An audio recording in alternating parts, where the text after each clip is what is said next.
వి gold trusted gold buyers. మీరు తాకట్టు పెట్టిన బంగారాన్ని విడిపించి ఈ రోజు ఉన్న మార్కెట్ ధరకు కొనబడును. ఈ 6 months లో అనేక అప్డేట్స్ ఉన్నాయి, మీరు కూడా ఫాలో అవుతూనే ఉన్నారు. నాగరాణి ఏం చేస్తుంది, ఆమె లైఫ్ ఎలా ఉంది ఏంటి అని. అసలు ఎలా చనిపోయాము, అసలు మనం దేనికోసం పుట్టామని అడిగాను. నేను నాగరాజుని, గత జన్మలో నాగ కార్తికేయుణ్ణి, ఆమె లవ్వర్ని, ఆమె ప్రియుణ్ణి, మా ఇద్దరిని కలిసి కొంతమంది చంపేశారు అంటూ ఇంకొక శ్రీనివాస్ అనే వ్యక్తి సీన్ లోకి వచ్చాడు. రాసుకున్న కథ కూడా ఉంది నా దగ్గర అని చెప్పాను, మీరు చూస్తామన్నాడు. అతనికేమో 52 years, ఇద్దరి మధ్య 30 ఏళ్ల గ్యాప్ ఉంది. పబ్లిక్ లోకి తీసుకొచ్చేసిన తర్వాత ఇప్పుడు నాగరాజులు ఒక్కలు కాదు 100 మంది నాగరాజులు వస్తారు. ఫస్ట్ ఆఫ్ ఆల్ ఒక యంగ్ అమ్మాయిని తీసుకొచ్చి మీడియాలో అంతా ఎక్స్పోజ్ చేసేసిన తర్వాత ప్రతి ఒక్కరు అడ్వాంటేజ్ తీసుకోవడానికే ట్రై చేస్తారు. సో మన భారతదేశంలో మన సాంప్రదాయంలో అమ్మాయిని ఏంటి ప్రెస్ మీట్ గురించి అంతా నెగిటివ్ అవుతుంది కదా అంటే, నవ్విన నాపచేనే పండుతుంది మేడం, ఖచ్చితంగా మా అమ్మాయి చెప్పిందే కరెక్టు. ఒకవేళ ఏ శిక్షకైనా మేము రెడీ అంటున్నారు, దాన్ని ఆత్మవిశ్వాసం అనుకోవాలా, అతి విశ్వాసం అనుకోవాలంటారా? విగ్రహాలు ఉన్నాయేమో, ఉండొచ్చు, లేకపోయినా నో ప్రాబ్లం. ఇప్పుడు మిమ్మల్ని ఎవరు అంటే వాళ్ళ దృష్టిలో ఏంటంటే అందరు వాళ్ళనే చూస్తున్నారు, వాళ్ళు ఏం చేస్తున్నారా అనేసి మనకు ఒక ఫీలింగ్ ఉంటుంది కొంతమందికి. అదొక ఎనీ మీడియా అన్నెసెసరీ హైప్ ఏదైతే ఇస్తున్నారో, పదే ఇంటర్వ్యూలు చేసేసి అందరినీ పిలిచేసి, అదే అంటే ఇట్స్ లైక్ ఎట్లా మ్యాడ్నెస్ అన్నమాట. మీరు గత జన్మ గురించి, పునర్జన్మ గురించి, వాటన్నిటి గురించి మీకు చాలా మంచి నాలెడ్జ్ ఉంది. ఎవరిదైనా డేట్ ఆఫ్ బర్త్ కానీ జాతకం చూస్తే మీరు వాళ్ళ గత జన్మలో ఏంటి, వాళ్ళ నెక్స్ట్ జన్మ ఎలా ఉండబోతుంది అనేది కూడా మీరు చెప్పగలరు. అయితే ఇప్పుడు వీళ్ళ అప్రోచ్ సరిగ్గా లేదంటారా, లేదంటే భవిత ఆమె తల్లి చెప్తున్నది కట్టు కదా అంటారా? ఆస్ట్రాలజికల్గా మనకి గ్రహాలు కొంచెం ఇన్ఫ్లుయెన్సెస్ ఉంటాయి అన్నమాట. పాజిటివ్ గ్రహాస్ అండ్ నెగటివ్ గ్రహ ఇన్ఫ్లుయెన్సెస్ ఉంటాయి. వాళ్ళ మదర్ ఈజ్ అ నెగటివ్ గ్రహ ఫర్ ద గర్ల్, నాకు అదే అనిపిస్తుంది. ఓకే, ఏ మదర్ అయినా కానీ నా పిల్ల సేఫ్గా ఉండాలి, నా అమ్మాయి నలుగురిలో ఎక్స్పోజ్ అవ్వకూడదు అన్న ఇది. ఒక యంగ్ అమ్మాయిని తీసుకొచ్చి పదే అదే పాయింట్ని ప్రూవ్ చేయడానికి ట్రై చేస్తున్నారు వాళ్ళ mother. With all due respect, చాలా స్ట్రగుల్.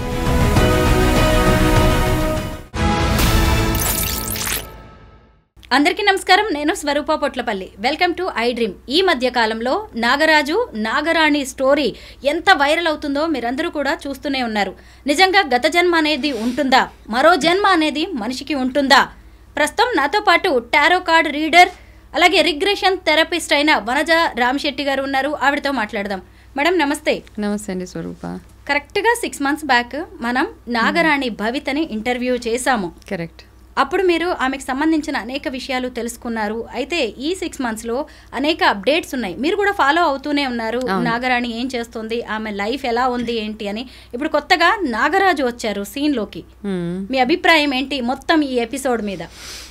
ఫస్ట్ ఆఫ్ ఆల్ ఆ 6 months బ్యాక్ మనం ఎప్పుడైతే మాట్లాడాం, డైరెక్ట్గా అమ్మాయితో మాట్లాడినప్పుడు ఫేక్ అని అర్థమైపోయింది. ఇప్పటికీ ఎవరు యాక్సెప్ట్ చేయట్లేదు కదా. అది పదే అదే పాయింట్ని ప్రూవ్ చేయాలని ట్రై చేస్తున్నారంటే దీని వెనకాల పాస్ట్ లైఫ్ కంటే కూడా ఏదో వేరే రీజన్ ఉంటుంది. అది ఏంటన్నది కనుక్కోవాలి జనాలు. అందరు వెళ్ళిపోయి వాళ్ళ వెనకాల వెళ్ళిపోయి మీరేంటి ఎందుకు వస్తున్నారు అంటే ఎవరు నమ్మట్లేదు. నమ్మకపోయినా వెళ్ళి వాళ్ళ వెనకాల పడి వాళ్ళ దగ్గర నుంచి ఇన్ఫర్మేషన్ లాగడానికి ట్రై చేస్తున్నారంటే అది క్వశ్చన్ మార్క్. నాకే అర్థం అవ్వట్లేదు, ఎందుకు ఇంత హైప్ ఎందుకు చేస్తున్నారు అనవసరంగా. పదే అదే పాయింట్ని ప్రూవ్ చేయాల్సిన అవసరం లేదు. ఓకే, ఒకవేళ నిజంగానే పాస్ట్ లైఫ్స్ ఉన్నాయి, నేను నమ్ముతాను. As a past life regression therapist I believe in past lives. కానీ యాక్చువల్గా పాస్ట్ లైఫ్ అర్థమైన వాళ్ళు, పాస్ట్ లైఫ్ వాళ్ళకి తెలిసిన వాళ్ళు కొంతమందికి రిగ్రెషన్ థెరపీలోకి వెళ్ళక్కర్లే, ఆటోమేటిక్గా కనెక్షన్ ఉంటుంది. ఆ సోల్ మెమరీస్ అవన్నీ అలాగే ఉండిపోతాయి, వాళ్ళకి తెలిసిపోతూ ఉంటుంది అనమాట. ఏదో ఇండికేషన్ ఓకే అని ఉన్నవాళ్ళు చాలామంది ఉన్నారు మన ఇండియాలోనే, బోల్డంతమంది ఉన్నారు. అట్లా తెలిసిన వాళ్ళు చాలా సింపుల్గా, చాలా ప్రొఫెషనల్గా, వాళ్ళని చూస్తేనే మనకు ఒక పాజిటివ్ వైబ్ వచ్చేలాగా చాలా బాగుంటారు యాక్చువల్గా వాళ్ళు. ఓకే, అంటే వాళ్ళు ఇంత హంగామా చేసి హైప్ చేసి నేనేంటో నాకు తెలుసు పాస్ట్ లైఫ్ గొడవ చేయరు. యాక్చువల్గా వాళ్ళకి పాస్ట్ లైఫ్ నిజంగా గుర్తొచ్చిన వాళ్ళకి వాళ్ళ పర్పస్ ఆఫ్ లైఫ్ అంటాం కదా, అది ఏంటో అన్నది వాళ్ళకి అర్థమవుతుంది. సో ఆ పర్పస్ ఆఫ్ లైఫ్ ఏంటి అన్న దాని టువర్డ్స్గా వర్క్ చేస్తూ ఉంటారు వాళ్ళు. అది తెలిసిన వాళ్ళకి. ఇప్పుడు ఇట్లా మనం చూస్తున్నాం, ఈ ఫేక్గా చెప్పి వచ్చే వాళ్ళు చాలామంది కనపడుతున్నారు. వాళ్ళకి ఏంటంటే జస్ట్ ఒక హైప్ చేసేయాలి. నాకు పాస్ట్ లైఫ్ గుర్తొచ్చేసిందంటే నేను ఒక హైప్ చేసేసి వాళ్ళ ఎక్స్పెక్టేషన్ ఏంటి అన్నది అది మనం తెలుసుకోగలగాలి. మనం ఎక్స్పెక్టేషన్స్ తెలియదు అక్కడ. ఇట్స్ ఆల్ ఫేక్ బేసిక్గా నన్ను అడిగితే. నన్ను సర్ప్రైజ్ చేసింది ఏంటి అంటే, ఈ అమ్మాయికి 22 ఏళ్ళు, నేను నాగరాజుని, గత జన్మలో నాగ కార్తికేయుణ్ణి, ఆమె లవ్వర్ని, ఆమె ప్రియుణ్ణి, మా ఇద్దరిని కలిసి కొంతమంది చంపేశారు అంటూ ఇంకొక శ్రీనివాస్ అనే వ్యక్తి సీన్ లోకి వచ్చాడు. అతనికేమో 52 ఇయర్స్. ఇద్దరి మధ్య 30 ఏళ్ల గ్యాప్ ఉంది. వీళ్ళిద్దరూ కలిసి విజయనగరంలోని ఒక కాళికామాత టెంపుల్లో ఉన్న నాగరాజు, నాగరాణి, నాగదేవతల విగ్రహాలు, శివలింగాన్ని బయటకు తీస్తాము అని చెప్తున్నారు. దీని మీద మీరేమంటారు? నమ్ముతున్నారా? ఫస్ట్ ఆఫ్ ఆల్ ఈ అమ్మాయిని ఇంత పబ్లిసిటీ చేసేసిన తర్వాత, పబ్లిక్లోకి తీసుకొచ్చేసిన తర్వాత, ఇప్పుడు నాగరాజులు ఒక్కరు కాదు 100 మంది నాగరాజులు వస్తారు. Isn't it? సో ఎందుకంటే ఫస్ట్ ఆఫ్ ఆల్ ఒక యంగ్ అమ్మాయిని తీసుకొచ్చి ఇంత పాపులర్, ఇంత మీడియాలో అంత ఎక్స్పోజ్ చేసేసిన తర్వాత ప్రతి ఒక్కరు అడ్వాంటేజ్ తీసుకోవడానికే ట్రై చేస్తారు. సో మన భారతదేశంలో, మన సాంప్రదాయంలో అమ్మాయిని ఎంతో సీక్రెట్గా ఉంచే ఒక ట్రెడిషన్ మనది ఒకప్పుడు. ఇప్పుడైతే జాబ్స్ పరంగా అన్ని రకాలుగా బయటకు వచ్చారు. That's a different story. కానీ ఇట్లాంటి విషయాల్లో ఒక యంగ్ అమ్మాయిని, పెళ్లిగాని అమ్మాయిని ఎక్స్పోజ్ చేసేసి అందరికీ చూపించేసేసి ఏదో చెప్పేస్తే ఫస్ట్ ఆఫ్ ఆల్ అవతల వాళ్ళకి అర్థమైందని వీళ్ళకి పలానా వీక్నెస్ ఉంది. దే ఆర్ యాక్చువల్లీ, వాళ్ళందరికీ ఒక వీక్నెస్ ఉందన్నమాట. వాళ్ళు తెలుసుకోవాలి అదంతా. యాక్చువల్గా they have to meet a doctor. First ఒక డాక్టర్ని చూసి ఆ ప్రాబ్లమ్కి వాళ్ళ సొల్యూషన్ తెచ్చుకోవాలి. తప్పిస్తే ఇట్లా చూపించేటప్పటికి అందరూ వస్తారు. నేను నాగరాజు అని వస్తాడు, ఇంకొకరు వాళ్ళ మంత్రులని వస్తారు, అందరూ వచ్చేస్తారు. ఇక be ready for that. So అతను ఎవరైతే వచ్చారో ఏజ్ గ్యాప్ చూడండి ఫస్ట్ ఆఫ్ ఆల్. అంటే ఏం చేద్దామని, ఒకవేళ నిజంగానే అక్కడ టెంపుల్ ఉంటే we are all very in for it కదా. మన ఇండియాలో ఎక్కడన్నా ఒక దగ్గర తవ్వకాల్లో ఒక గుడి బయటపడిందంటే చాలా గ్రాండ్గా దాన్ని ఎక్స్పోజ్ చేసి పూజలు అవి చేస్తారు, ప్రతిష్టలు చేస్తారు. అక్కడ ఉంది అంటే వెళ్ళి, ఇంతకుముందు కూడా అదే చెప్పాం, మీరు వెళ్ళి వాళ్ళతో మాట్లాడండి, రిక్వెస్ట్ చేసుకోండి. గవర్నమెంట్ని రిక్వెస్ట్ చేస్తారా, చేసి అక్కడ నిజంగానే టెంపుల్ ఉంటే అక్కడ నుంచి అది తీసుకురండి. ఈ మధ్య రీసెంట్గానే ఎవరో ఇట్లా చెప్పారనమాట, ఎక్కడో ఏవో ఉన్నాయి ఇక్కడ తవ్వండి, ఇదేదో బయటకు వస్తుంటే ఒక అడుగు తవ్వగానే బయటకు వచ్చేసింది. అది తవ్వకాల్లో బయటపడడం అంటే ఎన్నో అడుగుల కిందకి వెళ్తే, లైక్ బోర్వెల్ వెళ్ళినట్టు వెళ్తే కానీ మనకు ఆ తవ్వకాల్లో నుంచి బయటకు రావు.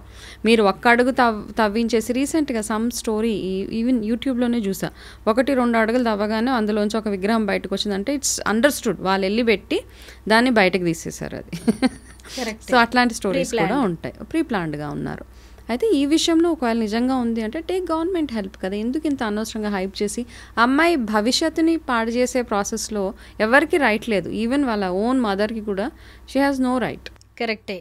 రీసెంట్గా వాళ్ళ ఇంటి దగ్గర కూడా ఒక ప్రెస్ మీట్ పెట్టారు, మీడియా ప్రతినిధులందరినీ పిలిచారు. వాళ్ళు అడిగిన క్వశ్చన్స్కి కూడా సరిగ్గా ఆన్సర్ చెప్పలేకపోతున్నారు. ఎందుకు ఇప్పుడు అక్కడ విగ్రహాలు తీయలేకపోతే మీకు వచ్చే నష్టం ఏంటి అంటే, మా అమ్మాయికి పౌర్ణమికి ఒకసారి మీకు కూడా చెప్పింది మీ ఇంటర్వ్యూలో కూడా, ఇలా కుబుసం లాంటిది విడిపోతుంది, ఊడిపోతోంది శరీరం నుంచి. అలాగే ఆమె రోజు నిద్రపోగానే నాగలోకంలోకి వెళ్తోంది, తన తల్లిదండ్రులతో మాట్లాడుతుంది, తన హెల్త్ బాగుండట్లేదు, ఆ విగ్రహాలని తీసి ప్రతిష్ఠించిన తర్వాత తన హెల్త్ బాగుంటుంది, దానికోసమే ఓ తల్లిగా నా ఆవేదన అని ఆమె చెప్తోంది. సో వెళ్ళి గవర్నమెంట్కి అప్పీల్ పెట్టుకోవాలి. అది ఇలా వచ్చి మీడియా ప్రెస్ పెట్టేసి, మీడియా వాళ్ళని పిలిచేసి ఇంటర్వ్యూలు ఇచ్చేసి ప్రెస్ మీట్స్ పెట్టేస్తే ఏమవుతుంది? గో మీట్ ద ఏదైతే స్టేట్ ఉందో ఆ స్టేట్ గవర్నమెంట్ని మీట్ అయ్యి వాళ్ళకి చెప్పి రిక్వెస్ట్ లెటర్ ఇచ్చుకొని వాళ్ళు ఓకే చేసి ఎండోమెంట్స్ దగ్గరికి వెళ్ళండి, department. They so much of process. మనమందరం ఏం చేయగలుగుతాం కదా, మనం మాట్లాడతాం అంతే. ప్రొసీజర్ ఏంటి? వెళ్ళి ఎండోమెంట్ డిపార్ట్మెంట్ని కలిసి అక్కడ వాళ్ళకి చెప్పండి, మా కళలో ఇవన్నీ వస్తున్నాయి, నిజంగా తవ్వకాలలో మీకు అవి బయటపడితే ఓకే, వెల్ అండ్ గుడ్, చక్కగా ఒక దేవత ప్రతిష్ఠిస్తాము, అయిపోతుంది, పూజలు అవన్నీ చేస్తాము. అంతేగాని మీరు ఒక సంవత్సరం నుంచి మీరు దీని వెనకాలే పడిపోతే ఎట్లా? మీ అమ్మాయిని సేఫ్ గార్డ్ చేసుకోవాలి, తను ఎవరైతే ఉందో భవిత. మీడియా నెటిజన్స్ మీలాంటి వాళ్ళు ఇంతమంది ఇలా తప్పు పడుతున్నా కానీ ఇప్పటికీ కూడా ఆ ప్రెస్ మీట్ తర్వాత కూడా తాను చెప్తున్నదే కరెక్ట్, తన కూతురు చెప్తున్నదే కరెక్ట్ అన్నట్టుగా భవిత తల్లి సుభాష్ని ఉన్నారు. ఆ తర్వాత కూడా ఆమె నాతో ఫోన్లో మాట్లాడడం జరిగింది. ఏంటి ప్రెస్ మీట్ గురించి అంత నెగిటివ్ అవుతుంది కదా అంటే, నవ్విన నాపచేనే పండుతుంది మేడం, ఖచ్చితంగా మా అమ్మాయి చెప్పిందే కరెక్టు. ఒకవేళ మేము చెప్పినట్టుగా విగ్రహాలు అక్కడ లేకపోతే ఏ శిక్షకైనా మేము రెడీ అంటున్నారు. దాన్ని ఆత్మవిశ్వాసం అనుకోవాలా, అతి విశ్వాసం అనుకోవాలంటారా? అక్కడ నిజంగానే విగ్రహాలు ఉంటే వెరీ గుడ్. అయితే మీరు ఏం పాయింట్ ప్రూవ్ చేద్దాం అనుకుంటున్నారు అన్నది ఇక్కడ క్వశ్చన్ మార్క్. ఓకే, విగ్రహాలు ఉన్నాయేమో, ఉండొచ్చు, లేకపోయినా నో ప్రాబ్లం. ఇప్పుడు మిమ్మల్ని ఎవరు అంటే వాళ్ళ దృష్టిలో ఏంటంటే అందరు వాళ్ళనే చూస్తున్నారు, వాళ్ళు ఏం చేస్తున్నారా అనేసి మనకు ఒక ఫీలింగ్ ఉంటుంది. కొంతమందికి అదొక ప్రాబ్లం అనమాట. అందరూ నన్నే చూస్తున్నారు, ప్రపంచం అంతా నా వైపే చూస్తుంది అన్న ఒక ఫీలింగ్లో వాళ్ళు ఉన్నారు. ఫస్ట్ ఆఫ్ ఆల్ అందులోంచి బయటకు రావాలి. రెండోది ఏంటంటే అన్నెసెసరీగా ప్రతి ఒక్కరు ఎనీ మీడియా అన్నెసెసరీ హైప్ ఏదైతే ఇస్తున్నారో, పదే ఇంటర్వ్యూలు చేసేసి అందరినీ పిలిచేసి, అదే అంటే ఇట్స్ లైక్ ఎట్లా మ్యాడ్నెస్ అనమాట. వాళ్ళని పిలిచి ఇంటర్వ్యూలు చేసేసి వాళ్ళు ఎక్కడ ఉంటే అక్కడికి వెళ్ళిపోతున్నారు. అందులోంచి మనకి పనికొచ్చే ఇన్ఫర్మేషన్ ఏది రావట్లేదు. యాక్చువల్గా ఎన్నో గుళ్ళు ఉన్నాయి, తవ్వకాలలో విగ్రహాలు బయటపడినవి చాలా ఉన్నాయి మనకి కదా. ఏదో భూకంపాలు వచ్చినప్పుడు వెళ్ళిపోతే తర్వాత ఎప్పుడు తవ్వకాలలో బయటపడతాయి. సో అట్లాంటివి చాలా కొన్ని వేల టెంపుల్స్ని మనం చూసాం మన ఇండియాలో. సో ఇది కూడా ఒకటి ఉండొచ్చు. దాన్ని బయటకు తీసుకురావడం ఇట్స్ హార్డ్లీ అసలు అదొక పెద్ద పనే కాదు. ఒక్క గవర్నమెంట్ అప్రూవల్ ఇచ్చింది అంటే తీసుకురావాలి. దానికి పనిష్మెంట్లు, మేము ఏదైనా అయిపోతాం, ఇవన్నీ అక్కర్లేదు. మీరు ఎక్కడున్నారో అక్కడుండి ఒక మంచి పర్పస్, సరే ఆ అమ్మాయి పర్పస్ ఆఫ్ లైఫ్ ఇస్ ఈ టెంపుల్ని కట్టించడము, ఆ విగ్రహాలను బయటకు తీసుకురావడం అని తనకు తెలిసిందేమో తన purpose of life. So let her work towards it. Right approach ఉంటే బాగుంటుంది. ఇప్పుడు మీడియా వాళ్ళందరితో మాట్లాడేసి కొన్ని వేల మందిని గుంపేసుకొని వెళ్తే unless endowments government gives an approval, మనం ఏమీ చేయలేము ఆ ప్లేస్లో. సో వాళ్ళకి అది అర్థం కావాలి అక్కడ. వనజ గారు, మీరు ఒక రిగ్రెషన్ థెరపిస్ట్. మీరు గత జన్మ గురించి, పునర్జన్మ గురించి, వాటన్నిటి గురించి మీకు చాలా మంచి నాలెడ్జ్ ఉంది. ఎవరిదైనా డేట్ ఆఫ్ బర్త్ కానీ జాతకం చూస్తే మీరు వాళ్ళ గత జన్మలో ఏంటి, వాళ్ళ నెక్స్ట్ జన్మ ఎలా ఉండబోతుంది అనేది కూడా మీరు చెప్పగలరు. అయితే ఇప్పుడు వీళ్ళ అప్రోచ్ సరిగ్గా లేదంటారా, లేదంటే భవిత ఆమె తల్లి చెప్తున్నది కట్టు కదా అంటారా? ఆస్ట్రాలజికల్గా మనకి గ్రహాలు కొంచెం ఇన్ఫ్లుయెన్సెస్ ఉంటాయి అన్నమాట. పాజిటివ్ గ్రహాస్ అండ్ నెగటివ్ గ్రహ ఇన్ఫ్లుయెన్సెస్ ఉంటాయి. సో వాళ్ళ మదర్ ఈజ్ అ నెగటివ్ గ్రహ ఫర్ ద గర్ల్, నాకు అదే అనిపిస్తుంది. ఓకే, ఎందుకంటే ఒక తల్లి అంటే పిల్లని ఎంత సేఫ్ గార్డ్ చేయాలో అంత చేయాలి మదర్, యాజ్ ఎ మదర్. అవునా? ఏ మదర్ అయినా కానీ నా పిల్ల సేఫ్గా ఉండాలి, నా అమ్మాయి నలుగురిలో ఎక్స్పోజ్ అవ్వకూడదు అన్న ఇది. ఒక యంగ్ అమ్మాయిని తీసుకొచ్చి పదే అదే పాయింట్ని ప్రూవ్ చేయడానికి ట్రై చేస్తున్నారు వాళ్ళ mother. With all due respect, చాలా స్ట్రగుల్. అంటే నిజంగా ఒకవేళ అక్కడ విగ్రహాలు ఉన్నాయి, వాళ్ళ అమ్మాయి నాగకన్య, వాళ్ళ అమ్మాయి గురించి నిజంగా బాధపడే అమ్మాయి అయితే తను వేరే రూట్ చూస్ చేసుకుంటారు. కాబట్టి నన్ను అడిగితే ఆస్ట్రాలజికల్గా చూస్తే మన జాతకం ప్రకారం ఇట్లాంటివి లైఫ్లో ఇలాంటివి మనం ఫేస్ చేయాల్సి వస్తుంది. మీరు అన్నారు కదా, నేను ఆస్ట్రాలజికల్గా కొన్ని ప్రిడిక్షన్స్ అవి చేస్తాను. అందులో నాకేమనిపిస్తుంది అంటే, మనకు చెప్తారు కదా ఈ గ్రహాలు బాగోలేదు, మన లైఫ్లో మనం మీట్ అయ్యే మనుషులే మన గ్రహాలు. నాకు ఏదన్నా ఒక పెద్ద ప్రాబ్లం వచ్చినప్పుడు నాకు సహాయం చేయడానికి వచ్చే మనిషే is a good planet for me, is a good గ్రహ. అంతే, ఆ గ్రహం బాగుంటేనే ఆ మనిషి మన దగ్గరికి వచ్చి నన్ను ఆ కష్టంలో నుంచి బయటకు తీసుకొస్తారు. సేమ్ థింగ్ మనం యంగ్స్టర్స్ని ఇంతకుముందు మా చిన్నప్పుడు జ్యోతిష్యం చెప్పడానికి తీసుకెళ్తే, ఈ అబ్బాయికి ఈ గ్రహం బాగాలేదండి, గ్రహాలు బాగాలేదంటే మదర్కి ఏమనిపిస్తుంది, తిట్టేవాళ్ళు పేరెంట్స్, నీ ఫ్రెండ్సే నీకు చెడు గ్రహాలు అట్లా ఇట్లా అనేసి. సో మనం ఏమంటాం అంటే, ఫ్రెండ్స్ సావాసం పట్టి పలానా వాళ్ళు చెడిపోతున్నారు. సో ఈ ఇన్ఫ్లుయెన్సెస్ అన్నీ ఉంటాయి మనకి మన లైఫ్లో. మనం మనుషులు ఎవరైతే మనల్ని మీట్ అవుతారో వాళ్ళని మనం తీసుకెళ్లే డైరెక్షనే ఇవన్నీ గ్రహ ఇన్ఫ్లుయెన్సెస్ అనమాట. సో ఈ అమ్మాయి విషయంలో what I feel is mother, ఇప్పుడు వచ్చే కొత్త 52-year-old గ్రహం, ఇవన్నీ అల్లుడు గ్రహం, ఇవన్నీ ప్లేయింగ్ అ కీ రోల్ పాపం అమ్మాయి లైఫ్లో.